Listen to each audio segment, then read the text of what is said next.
ตนัตตยาสาขอนอบน้อมแด่องค์สรีสีสัพพัญญูสัมมาสัมพุทธเจ้าพระสัทธรรมเจ้าและพระอริยสังฆเจ้าทุกรูปขอกราบไหว้สาบารมีน้อมถวายความเคารพในครูบาพรหมาพระมจักโกอดีตเจ้าวาดวัดพระพุทธบาทตากผ้าโดยความเคารพยิ่งขอน้อมกลับไหว้สาบารมีครูบาอาจารย์พระเถราจารย์เจ้าคณะพระสังฆาธิการทุกรูปโดยความเคารพยิ่งโดยเฉพาะท่านพระครูอภิวัตนวิกรมหรือท่านพระอาจารย์บรรยงผู้คิดค้นรายการธรรมะในรูปแบบต่างๆโดยความเคารพและเลื่อมใสศรัทธายิ่งขอเจริญพรบรรดาศรัทธาสาธุชนทุกคนทุกท่านที่เปิดเครื่องรับฟังรายการธรรมะแสงอรุณใน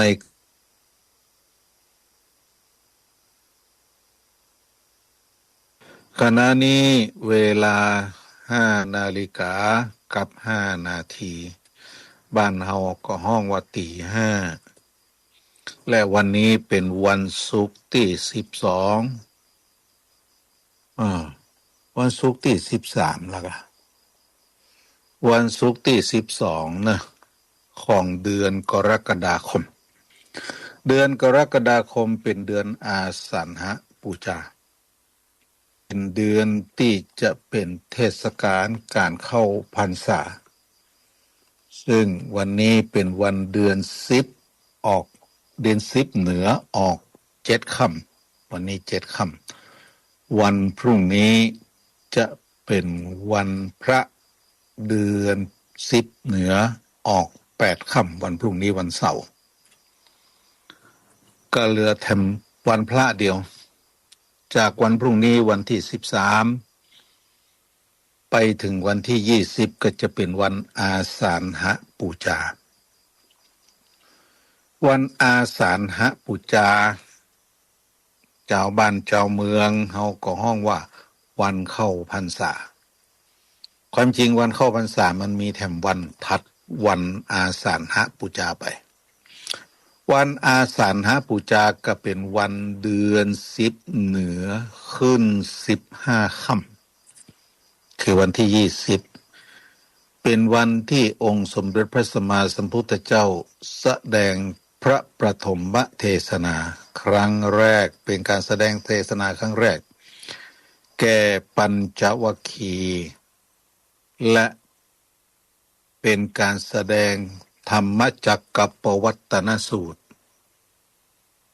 เป็นปฐมฤกษ์หลังจากที่พระองค์ทรงตรัสรู้อนุตตรสัมมาสัมโพธิญาณก็ถือได้ว่าพระพุทธศาสนาเริ่มแผ่ขยายตั้งแต่บัดนั้นเป็นต้นมาถ้าจะมีคนถามสาธุชนทั้งหลายในฐานะที่เฮาเป็นชาวพุทธว่าพระพุทธศาสนาเริ่มมีการประกาศตั้งแต่วันเดือนปีอะไรอย่าง ปีนี้ก็ค่อนข้างจะซับซ้อนบางคนก็ว่าปีนั้นบางคนก็ว่าปีนี้แต่เฮาก็มาลำลึกนึกถึงคำว่าพระองค์ทรงตรัสรู้อนุตตรสัมมาสัมพุทธญาณในวันเพ็ญเดือน8เหนือเดือน8เหนือหรือเดือน6ภาคกลางเป็นการตรัสรู้อนุตตรสัมมาสัมพุทธญาณหูแจ้งแทงตลอดซึ่งหนทางแห่งความดับทุกข์ในวันที่พระพุทธองค์ทรงตรัสรู้อนุตตรสัมมาสัมพุทธญาณพระองค์เกิดปีติธรรมทรงเปล่งภาวาจาออกมาว่าโอ้นายช่างผู้สร้างเรือนเฮ้ยเฮาค้นคว้าหาท่านเป็นเวลา4 อสงไขยปลายแสนมหากัปกว่าจะรู้ได้ว่าท่านคือนายช่างผู้สร้างเรือนบัดนี้เรือนที่ท่านสร้างเราได้รื้อหมดแล้วเราได้รื้อออกไปหมดแล้วหลังคาเพดานเสาฟ้า เราได้รื้อแล้วเนี่ยเป็นกรรมที่พระพุทธองค์ทรงอุทานในวันนั้นคำว่าในช่างผู้สร้างเรือนตามพุทธดำรัสเป็นพุทธอุทานในขณะนั้นก็หมายถึงเรื่องของอวิชชาเป็นเรื่องของปฏิจจสมุปบาทที่พระพุทธองค์ทรงมาแสดงตอนหลังเป็นเรื่องของอิทัปปัจจยตาเป็นเรื่องของปัจจัยการสิ่งเหล่านี้คือตัวเดียวกันแต่เฮามักเรียกว่าปฏิจจสมุปบาทคือสิ่งที่มันอาศัยกันขึ้นอาศัยกันขึ้นเพราะเหตุนี้มีสิ่งนี้จึงมีเพราะเหตุนี้มีสิ่งนี้จึงมีมันมีอย่างก่อนน่ะก็มีความไม่รู้ความบ่ฮู้มันเกิดขึ้นก่อนเมื่อบ่ฮู้ปุ๊บก็ทำให้เกิดนามรูปอวิชชาปัจจยาสังขาราความบ่ฮู้ทำให้เกิดการสังเคราะห์กันในเรื่องของชีวิตอินทรีย์ร่างกายปรุงแต่งความเป็นตัวตนมากขึ้นอวิชชาปัจจยาอวิชชาเป็นปัจจัยสังขาราทำให้เกิดสังขารสังขารคือการปรุงแต่งการปรุงแต่งเป็นตัวเป็นตนเป็นท่านเป็นนี่เป็นนี่เป็นนั่นแขนขาตาหูจมูกหัวใจตับพังผืดไตปอดไส้ใหญ่ไส้น้อยอาหารใหม่อาหารเก่าผมขนเล็บฟันหนังเนื้อเอ็นกระดูกเยื่อในกระดูกม้ามหัวใจตับพังผืดไตปอดไส้ไอ้หมูนี่เป็นการสังเคราะห์เป็นการสร้างสรรค์ขึ้นมาที่เขาเรียกว่าสังขารเนี่ยเพราะฉะนั้นอวิชชาเป็นเหตุทำให้เกิดสังขารคือการปรุงแต่งสังขารนี้บางคนเข้าใจว่ามันคือรูปร่างหรือใจสังขารคือการปรุงแต่งการปรุงแต่งการสร้างสิ่งต่างๆขึ้นคือมันเป็นเรื่องเป็นร่างเป็นรูปเป็นร่างเราเรียกว่าสังขารคือการสังเคราะห์ซึ่งเรื่องราวต่างๆอวิชชาปัจจยาอวิชชาเป็นปัจจัยสังขาราทำให้เกิดสังขารทีนี้สังขารและสังขาราปัจจยาวิญญาณังสังขารเป็นปัจจัยทำให้เกิดวิญญาณเมื่อปรุงแต่งแล้วมีอวัยวะครบแล้วก็มีวิญญาณขึ้น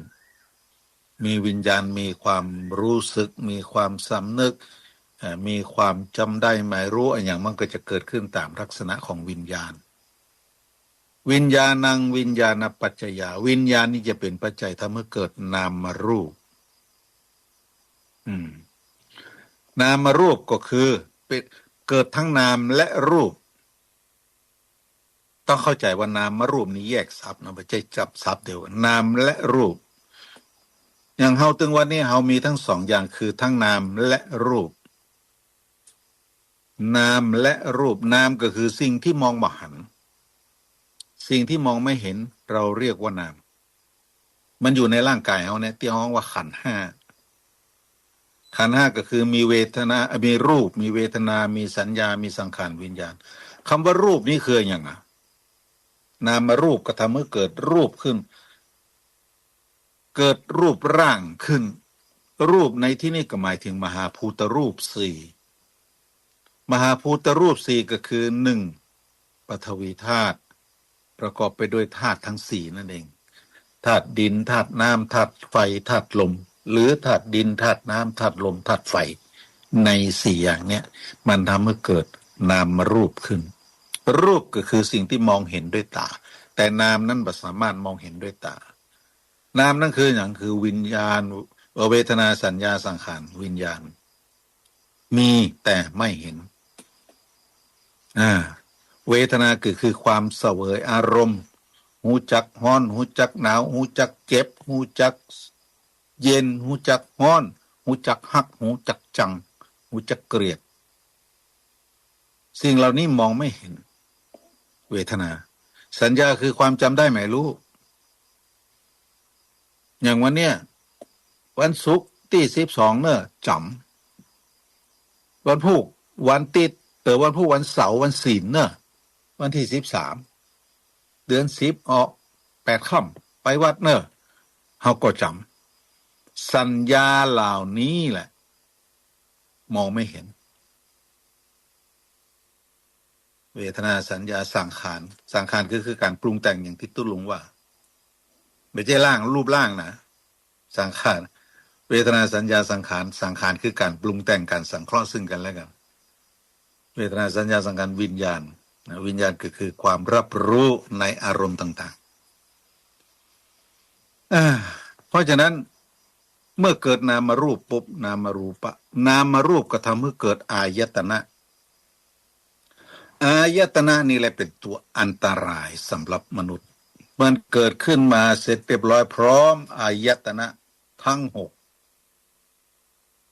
อายตนะในร่างกายคนเฮานี่เปิ้นห้องว่าอายตนะภายในที่อยู่ภายในร่างกายนะมีตาหูลิ้นจมูกกายใจตาหูจมูกลิ้นกายใจนี่เป็นอายตนะภายในตามองเห็นสิ่งต่างๆที่อยู่ในคลองแห่งจักษุคลองแห่งตาทำให้เราอ่านต่างๆได้หูทำให้ได้ยินเสียงสรรพเสียงต่างๆจมูกทำให้ได้กลิ่นหอมกลิ่นเหม็นกลิ่นฉุนกลิ่นบางๆลิ้นทำให้เกิดการสัมผัสรสชาติร้อนเย็นเค็มเผ็ดความจริงรสเผ็ดนี่เพิ่นบอกว่าลิ้นเนี่ยมันสามารถจะสัมผัสรสเผ็ดได้แต่มันทำให้เกิดการสัมผัสเพิ่นว่ารสร้อนสภาพร้อนของอาหารก็เลยรู้ว่าเป็นเผ็ดอย่างนี้เป็นต้นนี่ลิ้นตาหูจมูกลิ้นกายก็คือการสัมผัสการไปโดนหั่นโดนนี่เดินไปจนใส่เสาเจ็บเดินเซไปจนใส่ฟองน้ำนุ่มสบายโดนเซไปจนใส่ต้นไม้ก็เจ็บเดินเซไปจนใส่ผ้านวมก็นุ่มกายก็สัมผัสได้และในที่สุดก็คือใจทุกอย่างจะประมวลผลลงมาสู่ที่ใจคือความรู้สึกความสำนึกในเรื่องราวต่างๆและก็ประมวลผลเป็นความทรงจำอันเนี้ยเปิ้นห้องว่าอายตนะ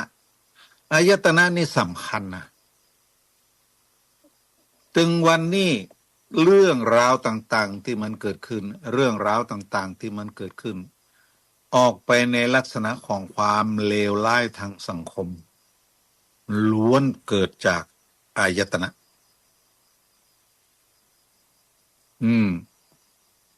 ตาไปหันใส่คนหนึ่งบ่ถูกจะตาหันก็จังขี้หน้า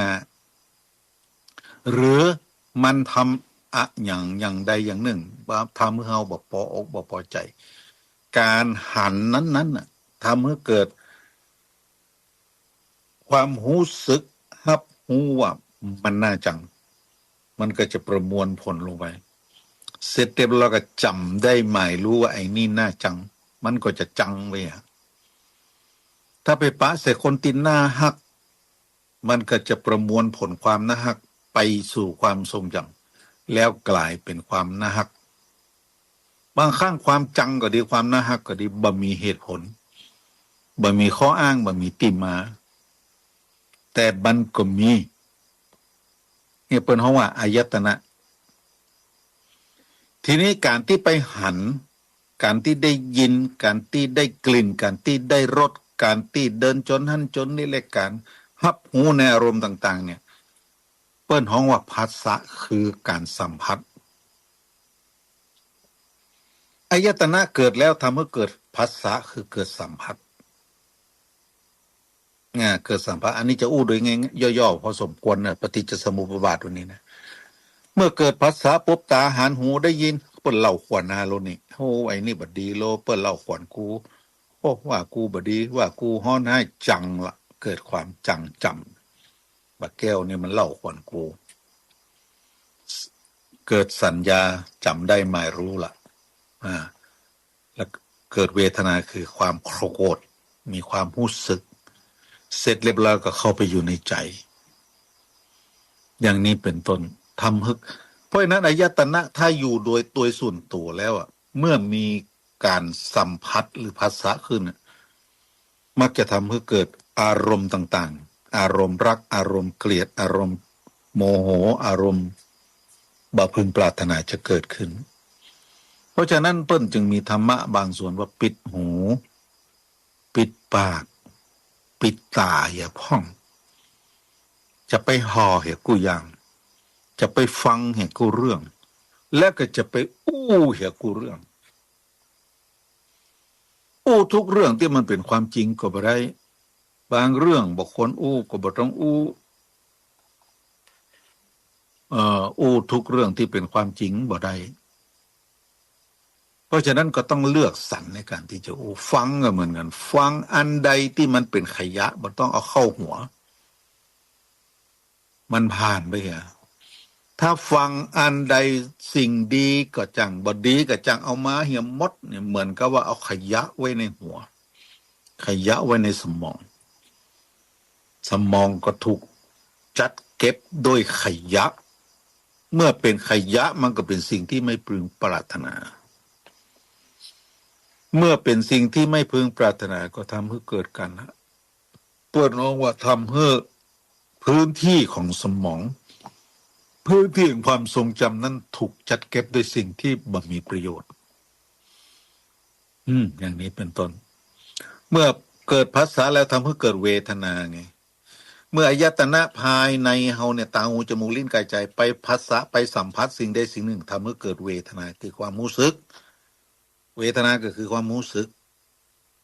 โกรธรู้สึกเกลียดรู้สึกฮักรู้สึกจังรู้สึกชอบรู้สึกบ่ชอบเป็นเวทนาเมื่อเกิดเวทนาปุ๊บก็ทำให้เกิดตัณหาถ้าหักแล้วกับเกิดตัณหาคือความอยากจังก็เป็นความอยากได้นะเกลียดก็เป็นความอยากได้แต่เป็นความอยากที่ไม่อยากเจอความอยากที่ไม่ดีเป็นวิภวะตัณหาถ้ามันเป็นอารมณ์ในทางที่ดีห้องว่าตัณหาปกติอยากได้อยากมีอยากเป็นหันเปิ้นรถถอยรถใหม่มาเฮาก็แค่ได้รถใหม่เหมือนเปิ้นเป็นตัณหาไอ้นี่มาล่อหน้าล่อตามาเล่าขวัญกูจังก็เป็นวิภวะตัณหาคือบ่อยากได้บ่อยากมีบ่อยากคบบันอย่างนี้เป็นต้นวิภาวะตัณหาเกิดตัณหาเกิดอุปทานก็คืออย่างคือคิดเอาจินตนาการเอาไอ้เมื่ออยากเป็นแล้วก็อยากทำนั่นทำนี่คือได้สิ่งนั้นมา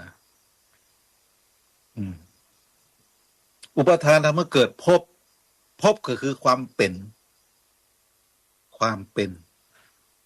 นมนุษย์ขึ้นมาเสร็จเรียบร้อยก็กรรมเกิดชาติเกิดการเกิดมีการเกิดมีชาติมีการเกิดมีชรามีมรณะทุกสิ่งเหล่านี้เป็นนายช่างผู้สร้างเรือนที่พระพุทธองค์ทรงตรัสรู้สาธุชนทั้งหลายในฐานะที่เป็นชาวพุทธการประกาศพระสัจธรรมในวันปฐมเทศนาคือวันอาสาฬหบูชาจึงเกิดขึ้นหลังจากที่พระองค์ทรงตรัสรู้อนุตตรสัมมาสัมโพธิญาณซึ่งพระธรรมเทศนาในวันนั้นที่พระองค์นำมาแสดงก็คือพระธรรมจักรกับปวัตตนสูตรธรรมจักรกับปวัตตนสูตรได้อู้ถึงเรื่องอย่างพ้องทำไมต้องเอามาเป็นพระปฐมเทศนาทั้งที่พระพุทธองค์หลังจากตรัสรู้แล้วทรงเกิดความท้อแท้เพราะสิ่งที่พระองค์หูเนี่ยคือความจริงพระธรรมเนี่ยมันมีอยู่แล้วมันเป็นกฎของจักรวาลเป็นกฎของธรรมชาติมันเป็นเรื่องที่มีอยู่ก่อนแล้วแต่เพียงแต่บ่มีใครค้นไปปะใส่มันและบ่สามารถที่จะเอามาบอกได้ว่าทำอย่างอันจะเป็นอย่างอี้ทำอย่างอี้จะเป็นอย่างอัน เพราะนี่คือกฎของธรรมชาติแต่หลังจากที่พระพุทธองค์ทรงตรัสรู้แล้วพระพุทธองค์ทรงเห็นว่ามันเป็นเรื่องลึกซึ้งยากที่จะอู้หู้ไผ่ได้เข้าใจอย่างเฮาเพราะกว่าที่พระองค์จะทรงหูแจ้งแทงตลอดใช้เวลาใช้เวลามากหนึ่งใช้เวลาในการตั้งความปรารถนาในการจะเป็นพระพุทธเจ้ามาสี่อสงไขยปลายแสนมหากัปและก็บำเพ็ญเป็นพระโพธิสัตว์มาเรื่อย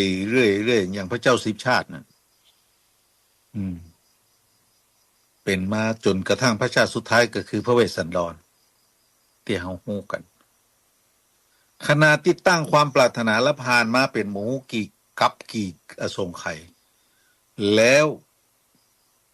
เป็นพระโพธิสัตว์คือเป็นผู้ที่จะพึงตรัสรู้ได้ด้วยการปฏิบัติคุณงามความดี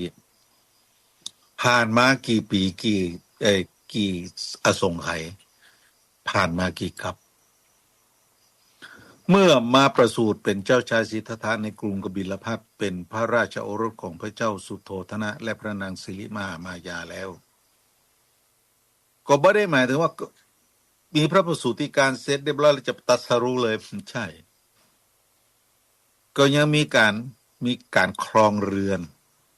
แต่งงานกับพระนางยโสธราหรือนางพิมพาในวัยที่อยู่อายุ16 ปีนั่นนะวัยรุ่นแล้วก็มีพระราชโอรสอยู่พระองค์หนึ่งก็คือพระราหุล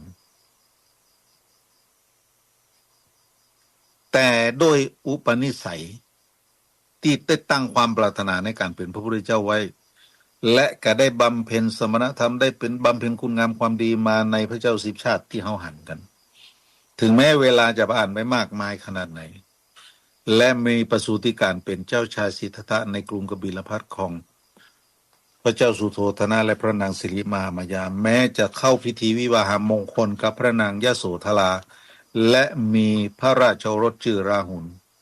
และอยู่ในปราสาทราชวังพลั่งพร้อมโดยทรัพย์สริงคารด้วยข้าทาสบริวารก็ถือได้ว่าสมบูรณ์ที่สุดละแต่ด้วยความปรารถนาที่ตั้งไว้นะทำให้เกิดญาณอย่างรู้เกิดความเข้าใจที่ผิดเพี้ยนจากธรรมชาติของมนุษย์เปิ้นจึงอุปมาว่ามีอยู่วันหนึ่งเสด็จออกนอกเมืองก็ไปกับนายชนะก็ไปพระทางสิ่งต่างๆความจริงก็ไม่ใช่ว่าคนแก่คนเจ็บคนตายสมณะหรอกหันสปะหันความทุกขเวทนาความยากลำบากของเวนยสัตว์ของคนอินเดียนี่แต่ก่อนนี่คนอดตายข้างถนนนะมีเป็น10มีเป็น100เนี่ยพระพุทธองค์เจ้าหรือเจ้าชายสิทธัตถะในขณะนั้นน่ะนี่นั่นตอนนั้นเป็นพระโพธิสัตว์เป็นเจ้าชายสิทธัตถะก็เห็นเรื่องราวต่างๆหมดเนี่ยก็ถามนายชนะตลอดอะแต่เปิ้นก็เลือกเอาประเด็นที่ว่าแก่เจ็บคนแก่คนเจ็บคนตายและสมณะเทวทูตทั้ง4เปิ้นตัดเคิร์ฟออกมาเรื่องราวต่างๆที่ปะนะความจริงมากมายเหลือเกินการพิษเถียงกันการด่าการตีกันการบุบกันมันมีหมดอ่ะคนอดตายข้างถนนก็มีแต่เพื่อก็สรุปมาได้คนแก่คนเจ็บคนตายและสมณะโดยปุณิสัยของการตั้งความปรารถนาในการเป็นพระพุทธเจ้าจึงกลับสู่พระตำหนักเสร็จแล้วมาวิเคราะห์เรื่องต่างๆที่พบชีวิตนี้มันมีไอ้อย่างที่เป็นสาระแก่นสารเลยทำไมคนเราจะต้องแก่ทำไมคนเราจะต้องเจ็บทำไมคนเราจะต้องตายเขาบอกแก่บ่ได้แม้แต่ตัวเราก็ต้องแก่เมื่อแก่แล้วก็จะต้องเจ็บและในที่สุดเราก็จะต้องตายเนี่ยอย่างใดจะต้องบักแก่บักเจ็บบักตาย สาเหตุที่คนต้องเกิดต้องแก่ต้องเจ็บต้องตายเพราะเกิดนั่นเองเนี่ยพิจารณาด้วยเหตุด้วยผลอย่างนี้แล้วพระองค์จึงออกทรงผนวดเมื่อพระชนมายุได้อยู่29 พรรษาเอาละสาธุชนทุกคนทุกท่านวันนี้ตุลุงมีโอกาสได้มาเจ้าน้อยท่านพระอาจารย์พระครูอภิวัฒนวิกรมส่งข้อความว่าขอเริ่มตั้งแต่ตี 5เป็นต้นไปเพราะวันนี้หลวงพ่อท่านพระครูชลทานพิทักษ์ที่ตามรับท่านจะทำรายการในช่วงนี้ท่านติดธุระท่านมีศาสนกิจสามารถดำเนินการได้ตุลุงก็เลยมีโอกาสได้มาพบปะกับท่านทั้งหลายก่อนเวลาโดยปกติและบางเวลาเป็นเวลาของตุลุงแต่ตุลุงก็บ่ค่อยได้ว่าได้พบกับท่านทั้งหลายก็มีสาเหตุลักอยู่หลายอย่างด้วยกันอย่างหนึ่งก็คือถ้ามันเป็นวันพระตรงกับวันศุกร์นี่นะจบข่าวเนี่ยตุลุงตึงบ่ได้มีเวลาจะมาพบปะกับท่านทั้งหลายเพราะต้องต้อนรับศรัทธาประชาชนที่มาร่วมทำบุญในวันพระวันศีลซึ่งตั้งเพลนั้นเปิ่นมากันเจ้าประมาณ5 โมง5 โมงเกิง6 โมงเปิ่นมากันละ6 โมง 10 นาที6 โมง 15 นาทีจะเริ่มพิธีไหว้พระตักบาตรกันเรียบเป็นเรื่องเป็นราวละแต่วันนี้วันศุกร์เป็นวันศุกร์วันนี้เป็นวันโกนก็เลยมีโอกาสพบปะกับท่านทั้งหลายตะกี้ปรารภไปก็อู้ถึงเรื่องตั้งแต่ประถมเทศนาที่พระพุทธองค์ทรงแสดงและก็ปรารภเหตุการตรัสรู้ของพระพุทธเจ้าเป็นนัยยะพอสมควรพูดถึงปฏิจจสมุปบาทเหตุส่วนหนึ่งเห็นน้อยหรืออิทธัปปัจจยตาที่ห้องว่าปัจจัยการน่ะอวิชชาปัจจยาสังขาราปัจจยาวิญญาณังวิญญาณปัจจยานามารูปังนามารูปปัจจยาสารายตนังสารายตนาปัจจนาภโสภาษาปัจจนาหมายถึงเรื่องราวต่างๆปัจจัยการห่วง12ห่วงมันคล้องจองกันเป็นมีอวิชชาคือความไม่รู้เนี่ยที่พระพุทธองค์ทรงตรัสว่ามันเป็นนายช่างผู้สร้างเรือนความบอกหูในที่นี้คือไม่รู้อะไรไม่รู้ในอริยสัจสี่อริยสัจสี่ก็คืออย่างคือทุกข์สมุทัยนิโรธมรรคทุกข์สมุทัยนี่1 คู่นิโรธมรรค1 คู่ทุกข์ก็คือสภาวะที่ทนไม่ได้มันเกิดขึ้นในทุกข์ที่เป็นโลกียะทั้งโลกียะโลกุตระนั้นพ่ออย่างเปิ้นก็ต้องหาสมุทัยคือเหตุของมันหาเหตุของมันเหตุของทุกข์ก็คือสมุทัยก็คือตัณหา3อย่างกามตัณหาภวตัณหาวิภวตัณหาแล้วเขาจะดับทุกข์ได้อย่างไรก็ต้องเขาจะเข้าสู่ความดับทุกข์ในที่นี้ก็คือนิโรธคือความดับทุกข์เขาจะถึงนิโรธได้อย่างไรก็ต้องเติมตามมรรคมีองค์8เพราะฉะนั้นอริยสัจ4จึงประกอบไปด้วยทุกข์สมุทัยนิโรธมรรคเนี่ยเพราะคนเขาบอกงูเรื่องเนี้ยเป็นอวิชชาจึงทำเมื่อเกิดเรื่องราวต่างๆขึ้นทำเมื่อเกิดสังขารทำเมื่อเกิดนามรูปทำเมื่อเกิดวิญญาณทำเมื่อเกิดอายตนะทำเมื่อเกิดภาษาทำเมื่อเกิดเวทนามันก็วนอยู่อย่างเงี้ยเวียนว่ายตายเกิดพระพุทธองค์ทรงวิเคราะห์ว่าถ้าบ่ฮึแก่บ่ฮึเจ็บบ่ฮึตายก็จะต้องไม่เกิดเมื่อไม่เกิดก็จะบ่แก่บ่เจ็บบ่ตายและอย่างใดจะบ่ฮึเกิดล่ะเพราะฉะนั้นนักวิทยาศาสตร์ของโลกจึงสรุปว่าองค์สมเด็จพระสัมมาสัมพุทธเจ้าเนี่ยเป็นพระบรมศาสดาที่ทรงไว้ซึ่งพระปรัชญาอันเฉียบแหลมมากเป็นนักวิทยาศาสตร์เอกของโลกนักวิทยาศาสตร์ในโลกเนี่ยคิดค้นแต่เรื่องที่เป็นโลกิยะมาสนองความต้องการของความเป็นอยู่อย่างแปลงไฟฟ้าสร้างแสงขึ้นมาก็เพื่อที่จะสนองความเป็นอยู่ในปัจจุบันสร้างรถสร้างเครื่องบินสร้างรถไฟสร้างเรือสร้างสิ่งต่างๆที่มันเกิดขึ้นโดยผลงานทางวิทยาศาสตร์ปัจจุบันนี้นั่นน่ะ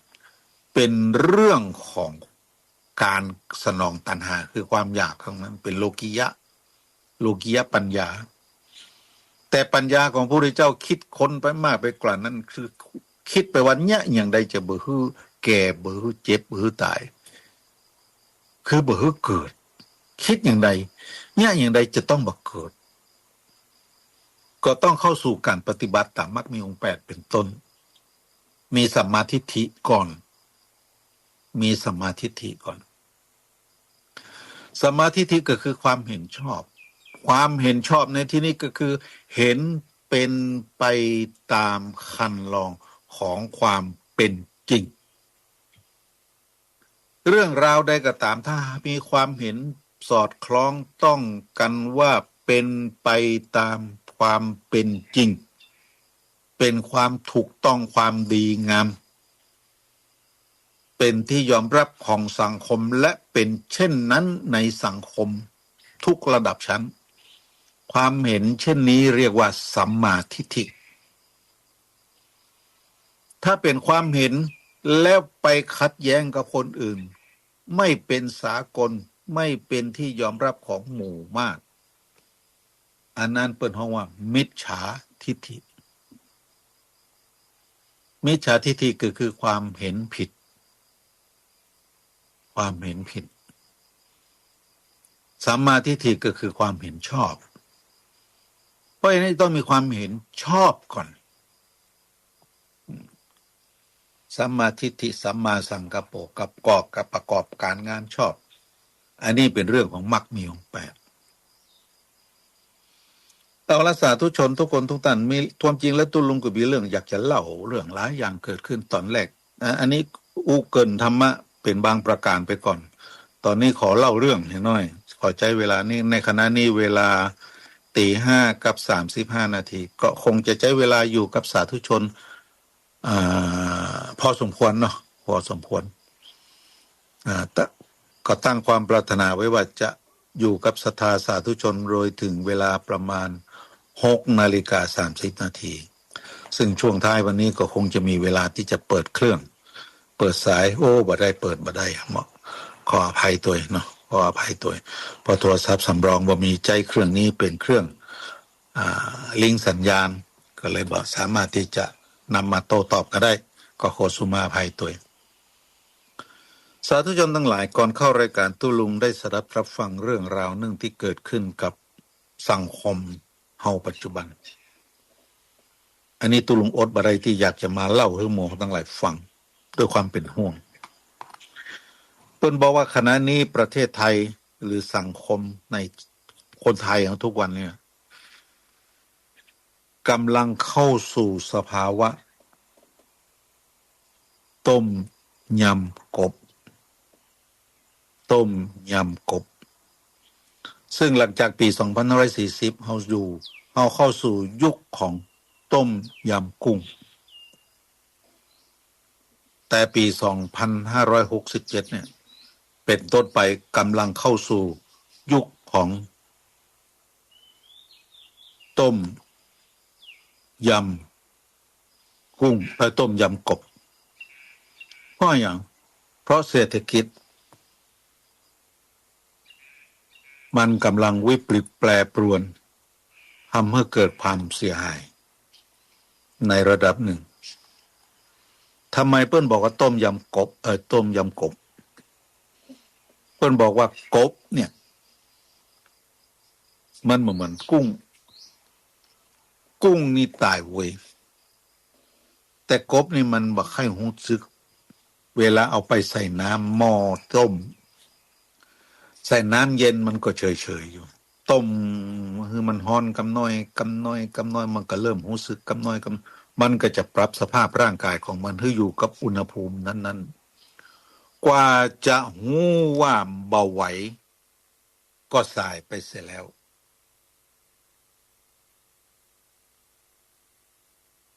ในยุคเศรษฐกิจปัจจุบันก็จะเป็นลักษณะอย่างเงี้ยคือกว่าจะหู้ว่าเบาไหวแล้วรู้เศรษฐกิจ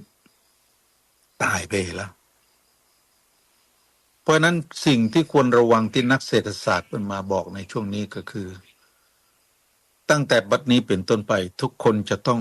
มีความประหยัดมัธยัสถ์อย่างสูงยิ่งเงินทองที่มีพยายามเก็บไว้อย่าใช้จ่ายฟุ่มเฟือยโดยไร้เหตุผลและความจำเป็นเก็บไว้ เพราะในอนาคตการเนี่ยสถานการณ์ของความล้มเหลวทางเศรษฐกิจที่กำลังเป็นเงาเป็นภาพลางๆที่กำลังเริ่มปรากฏตัวชัดเจนขึ้นนะมันจะแสดงผลเมื่อแสดงผลความยากแค้นแสนเข็ญจะเกิดขึ้นกับมนุษยชาติสินค้าจะราคาสูงการค้าขายผลผลิตทางการเกษตรจะไม่ได้รับการตอบสนองเท่าที่ควรถึงแม้ว่าช่วงนี้ลำไยจะดูราคาดีหรือมะม่วงจะราคาดีแต่โดยภาพรวมแล้วสิ่งเหล่านั้นมันเกิดขึ้นในห่วงเวลานี้เท่านั้นเองตุลุงอดมาได้ที่จะแวะไปทางการเมืองมีคนหลายคนพยายามบอกว่าตุเจ้าบึงงดเว้นการพูดเรื่องการเมืองความจริงเรื่องราวต่างๆที่อุบัติขึ้นในประเทศไทยบอกว่าจะเป็นเรื่องอันยังกระจ้างมีผลมาจากทางการเมืองทั้งนั้นมีผลมาจากการปกครองของผู้บริหารของประเทศชาติในระดับสูงถึงแม้จะอยู่ในช่วงของการยึดอำนาจก็จะมีคณะผู้บริหารการบริหารของคณะผู้ยึดอำนาจก็มีผลต่อประชาชนทุกคนบ่ยกเว้นแม้แต่ตุเจ้ายาจกวันนี้พกคนขอข้าราชการทุกระดับก็อยู่ในอำนาจของเขาทั้งนั้นมีผลต่อความเป็นอยู่มีผลต่อความเป็นไปทั้งนั้นตุเจ้าก็บ่อยู่ในข้อยกเว้นเพราะฉะนั้นทุกคนย่อมมีสิทธิ์ในการที่จะมาบอกเล่าเรื่องราวที่ตัวเองอยากจะฮือเป็นแต่กลับมีความว่าตุเจ้าห้ามเนอะห้ามอู่กันเมืองตุลุงก็จะอู้ยน้อยเดียวเนอะถึงวันนี้รัฐบาลภายใต้การนำของนายกเศรษฐาทวีสินก็มีคณะรัฐมนตรีมาบริหารประเทศได้เวลาพอสมควรเลยเกินปีมาละสิ่งที่จับต้องได้มีอย่างพ่องเกือบจะหามาได้เลยมีแต่นโยบายสวยหรูตอนที่จะขึ้นมาเป็นรัฐบาลกลับทำอย่างไม่ได้สักอย่างว่าเป็นรูปเป็นร่างว่าเป็นเรื่องเป็นราวความยากจนข้นแค้นของอาณาประชาราษฎร์ก็ยังมีอยู่บ่ได้รับการแก้ไขสิ่งที่บอกไว้ก็อ้างหันอ้างนี้บ่ทำสักเตื้อจึงเป็นเรื่องที่มีผลต่อการดำรงตนดำรงตัวของคนในสังคมทุกชีวิตตุเจ้าเดือดร้อนไหมเดือดร้อนศรัทธาเดือดร้อนไหมเดือดร้อนตุเจ้าเดือดร้อนเพราะอย่างเดือดร้อนเพราะศรัทธาเดือดร้อนตุเจ้าก็บ่สบายใจอยากจะให้อาณาประชาราษฎร์ศรัทธาสาธุชนมีความสุขกายสบายใจอยู่ดีกินดีมั่งมีสีสุขมั่งมุนตุนเต้านี่คือความปรารถนาของทุกเจ้าเวลาอยู่วัดแล้วปฏิบัติตัวปฏิบัติตนเป็นเปิ้นห้องเป็นปฏิฆาหกที่ดีเป็นเนื้อนาบุญที่ดีเมื่อศรัทธาประชาชนอยู่ดีกินดีมั่งมีสีสุข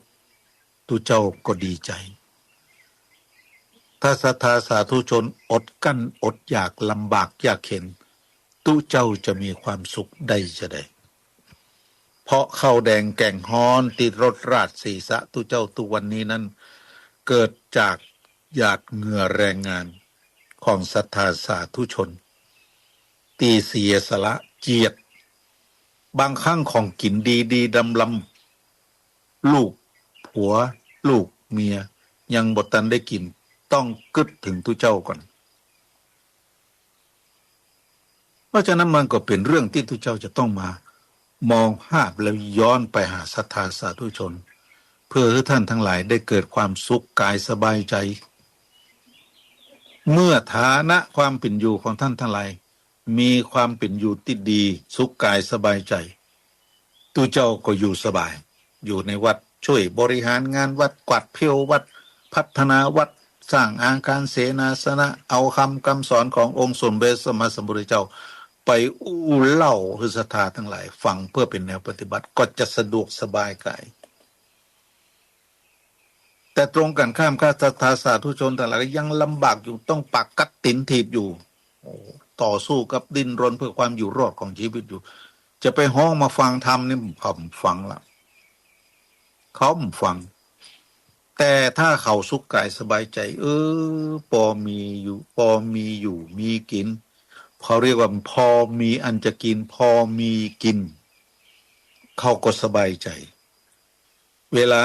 สนทนาเรื่องราวต่างๆที่เป็นสาระแก่นสารที่เป็นประโยชน์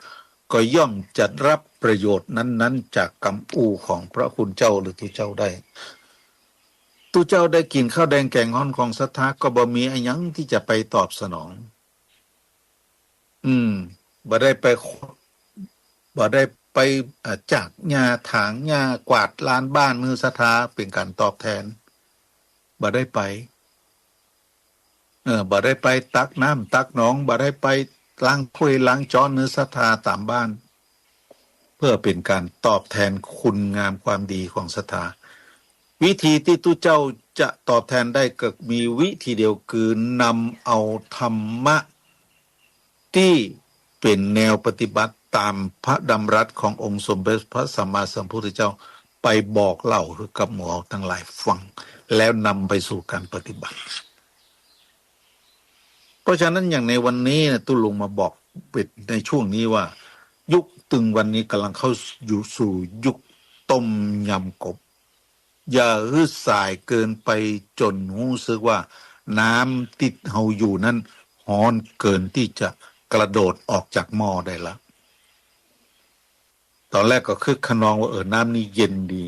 เมื่อมันอุ่นขึ้นก็บ่เป็นอย่างปรับสภาพเพื่อหูคิงกระโดดขึ้นป้นหม้อบ่ได้เห็นแล้วเพราะความเร่าร้อนของน้ำมันนักขึ้น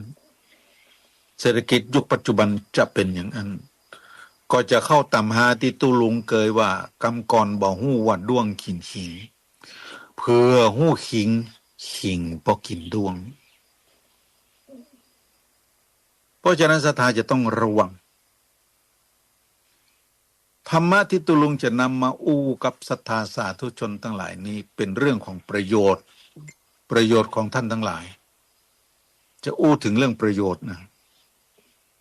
ประโยชน์นี่มันมีสองอย่างประโยชน์ในปัจจุบันกับประโยชน์ที่จะมีในภายหน้ามันมีทิฏฐธรรมิกตประโยชน์ที่ทำแล้วหันเลยและก็สัมปรายิกตประโยชน์ที่ทำแล้วมีผลต่ออนาคตของเราบ่ใช่ว่าผลในชาติหน้าในภพหน้าชาติหน้าบ่ใช่อาจจะเป็นผลของวันพุธวันฮือปีหน้าถ้าประพฤติปฏิบัติตามแนวคำสอนนี้ขององค์สมเด็จพระสัมมาสัมพุทธเจ้าถ้าเป็นทิฏฐธรรมิกตประโยชน์ก็หมายถึงประโยชน์ที่เห็นผลเลยทำแล้วได้ผลแน่นอน 100%ฟังให้ดีเปิ้นบอกว่าถ้าไผ่ปฏิบัติตามนี้แล้วมีโอกาสเป็นเศรษฐีได้ 100%ทิฏฐธรรมิกตประโยชน์1ทิฏฐธรรมิกตประโยชน์มีอยู่4อย่าง1อุทธานสัมปทาให้ถึงพร้อมด้วยความขยันหมั่นเพียรอุทธานสัมปทาถึงพร้อมด้วยความขยันหมั่นเพียรในทางใดไม่ใช่ว่าขยันหมั่นเพียรไปทางลักเล็กขโมยน้อยไปปล้นไปจี้เปิ้นไม่ใช่ขยันหมั่นเพียรในทางสร้างอาชีพสร้างฐานะของตัวเก่ามันเสาะมันหามันทำการทำงานบ่รังเกียจการบ่รังเกียจงานบ้านนอนตื่นสายบ่อายทำกินบ่มินเงินน้อยบ่คอยวาสนานี่จึงเป็นทิฏฐธรรมิกตประโยชน์ข้อแรกงานเล็กงานน้อยงานใหญ่งานหลวงทำได้ทำแล้วคือเกิดประโยชน์กับตัวตนทำไปจะลงสุดบ่มีอย่างปลูกผักกาดในบ้านปลูกบะทั่วในบ้านเอาไว้กิน โดยตัวของเขาบ่ต้องไปซื้อถ้ามันมีนักก็เอาไปขายถ้าเวลาอยู่บ้านบ่ได้เปิ่นมาขอไปช่วยการท่านนี่มีค่าตอบแทนต่ออันตัวอีกก็ไปช่วยกันเปิ้นห้องอุทานสัมปทาถึงความด้วยความขยันหมั่นเพียรอย่านิ่งดูได้อย่างที่ตุลุงว่าอย่านอนตื่นสายอย่าให้ทำกินอย่าหมิ่นเงินน้อยอย่าคอยวาสนาเนี่ยอุทานสัมปทาต้องขยันหมั่นเพียรหิมากะหิหมันหาหมั่นเสาะการเสาะงานหมั่นเสาะเบี้ยเสาะเงินเมื่อได้มาแล้วเอาไปอย่างไรบ่ใช่ว่าเอาไปลงขวดเนี่ยเกิงวันนี้ไปทำงานพวกเปิ้นฮื้อมา400ปลาเจ้าหมูเจ้าฝูงไปโกงเสี่ยงไป200ไปถึงบ้านแม่บ้านถามเป็นจะได้พ่องปอมันบรรยากาศได้ตังค์มาเท่าไหร่200เอาฮื้อตัวให้100แล้วก็เก็บไว้ยักไว้ให้100นั้นเอาไปเลี้ยงถึงครอบครัวโหลดที่เมียห้ามไปนั่นนะตั้งแต่พริกเกลือพริกดังหอมเข้ากะปิน้ำปลาอยู่นะให้หมดใน100กันหมดเพราะฉะนั้นก็จะต้องมันเมื่อขยันแล้วได้ทรัพย์มาแล้วก็จะต้องรู้จักรักษาเข้าสู่ธรรมะข้อที่2คืออารักขสัมปทาอารักขสัมปทาก็คือรักษาทรัพย์สินเงินทองที่หามาได้อย่าใช้จ่ายฟุ่มเฟือยโดยไร้เหตุผลอย่างที่ตุลุงว่าจึงเป็นอารักขสัมปทาอย่าใช้จ่ายฟุ่มเฟือยอย่าใช้จ่ายในสิ่งที่ไม่จำเป็นคนเฮาถึงวันนี้นะ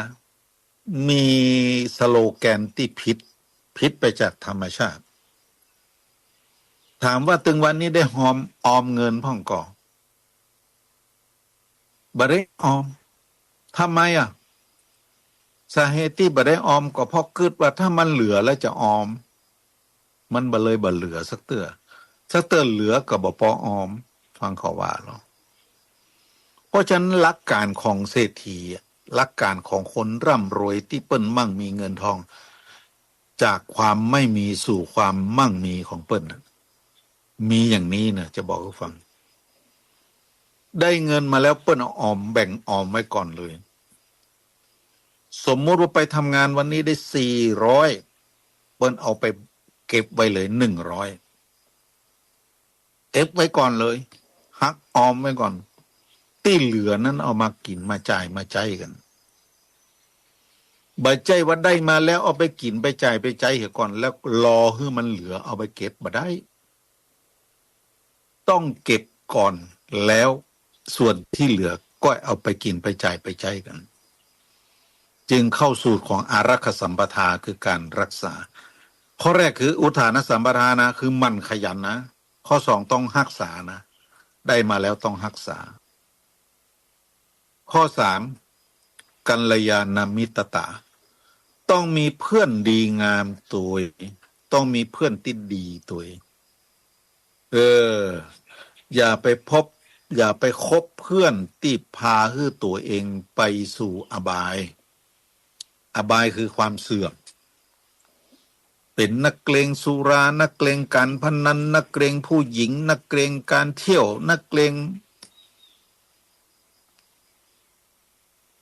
สปะเนี่ยมันตึงบดีสักอย่างถ้าไปปะเพื่อนอย่างนี้จวนไปอย่างนั้นพึงเลิกคบเพราะมันบ่ได้สร้างสรรค์อะไรอย่างคือกับตัวเก่าพึงเลือกสรรเพื่อที่จะคบเฉพาะคนที่เป็นผู้แนะประโยชน์เป็นว่าเพื่อนแนะประโยชน์ชักชวนไปในทางที่ดีเนี่ยกัลยาณมิตรตาอันนี้สำคัญนะเปิ้นห้องว่ายาทีสร้างวัปเตปิชังตาทีสร้างรับปเตพลังคบคนเช่นใดมักเป็นคนเช่นนั้นอันนี้เรื่องจริงเฮาบอกกินเหล้าเท่าตัวขี้เหล้าเขาก็จะว่าเฮาเป็นขี้เหล้าตัวเขาเฮาบอกเขาใจคนขี้ลักถ้าตัวคนขี้ลักเขาก็จะว่าไอ้นี่ขี้ลักเป็นโจรไปด้วยกันโดยบ่รู้ตัวเพราะเฮาไปคบโจร เพราะฉะนั้นมงคลสูตรขององค์สมเด็จพระสัมมาสัมพุทธเจ้ามงคล38ประการที่พระพุทธองค์ทรงตรัสว่านี่แหละคือมงคลนั้นยิ่งใหญ่ที่เหล่าเทวดาและมนุษย์ทั้งหลายมาประชุมกันเสร็จเรียบร้อยเข้าไปถามพระพุทธเจ้ามีเทวดาตัวหนึ่งถามว่าตึงวันนี้คนเขาสงสัยเหลือเกินว่ามงคลความเป็นมงคลของคนเฮาของสัตว์โลกของคนและเทวดามงคลของคนและเทวดามันคืออย่างในบทสวดเพิ่นจะบอกพระหูเทวามนุษย์จะมังคลานิอจินตยุงอากังขามานาคือคิดบ่ออกแล้วก็สงสัยอจินตยุงคิดบ่ออกอากังขามานาสงสัยมากโสตีนางปรูยมังครังขอพระองค์จงแสดงซึ่งมงคลเถิดพระพุทธเจ้าตรัสเลยสอนเลยบอกว่าอาเสวนาจะพารนังปันดิตานันจะเสวนาปูชาจะปูชานิยานังเอตัมมังคารมุตตมะเป็นปฐมบทของมงคลสูตรอาเสวนาจะพารนังคือการไม่คบคนพาลปันดิตานันจะเสวนาคบแต่บัณฑิตบูชาจะปูชานิยานังบูชาคนที่ควรบูชาเอตัมมังคารมุตตมังนี่จึงเป็นมงคลนะเพราะฉะนั้นกัลยาณมิตรตานี่สำคัญมนุษย์จะต้องมีกัลยาณมิตรตาไว้คอยแนะประโยชน์ให้กับตัวตนคบคนดีเป็นสีแก่ตัวคบคนชั่วพาตัวเสียหายพาตัวล่มจมจึงเป็นเรื่องที่จะต้องระวังในเรื่องของการคบคนเนี่ยคนที่อยากจะเห็นประโยชน์เกิดขึ้นกับตัวตนปัจจุบันนี้ทำไรทำทันทีได้ทันทีหนึ่งจะต้องมีความขยันหมั่นเพียรมันนี้มันหามันเสาะหาสตางค์อย่านิ่งดูได้อย่านอนตื่นสายอย่าให้ทำกินอย่าหมิ่นเงินน้อยอย่าคอยวาสนาเมื่อหาเงินคำมาได้แล้วก็ต้องสู่อารักขสัมปทาคือการเก็บรักษาไว้อย่างมิดชิดไม่ใช้ใจฟุ่มเฟือยอารักขสัมปทาข้อที่สองและข้อที่สามคือกัลยาณมิตรตาต้องมีเพื่อนที่ดีงามเพื่อนที่แนะประโยชน์ถ้าคบเพื่อนดี